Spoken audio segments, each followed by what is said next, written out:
เอาเอวดันหินไว้เอาขวาขึ้นยืนเอาเอวดันหินไว้จับขาไอ้สาวเลยดึงขาเลยกราฟเฮอร์เล็กเลย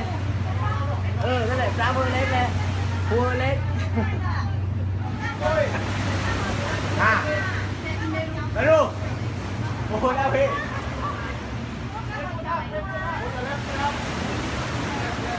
อันนี้ใช้แรงดึงขึ้นไปครับงั้นแหละ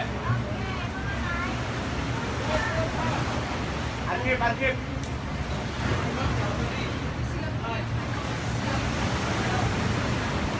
นี่ get ready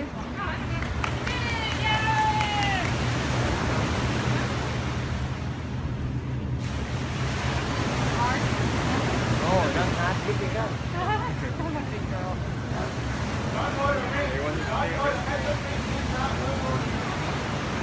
good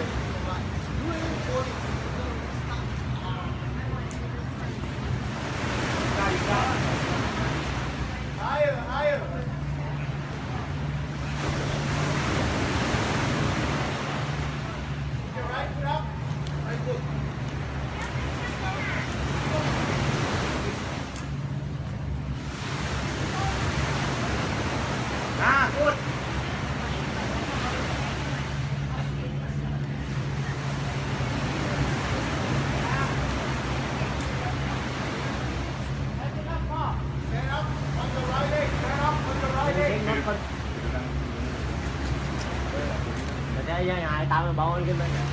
ไปดูโฟโล่ฮิมเลยโฟโล่ฮิมไม่ได้ขึ้นไปอีกไม่ได้ผมไม่ใช่เซนนะคนละคนกันขึ้นไปอีก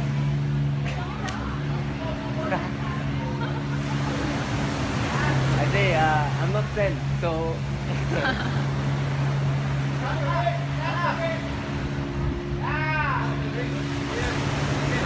อีก2 เมตรอีก 2 เมตร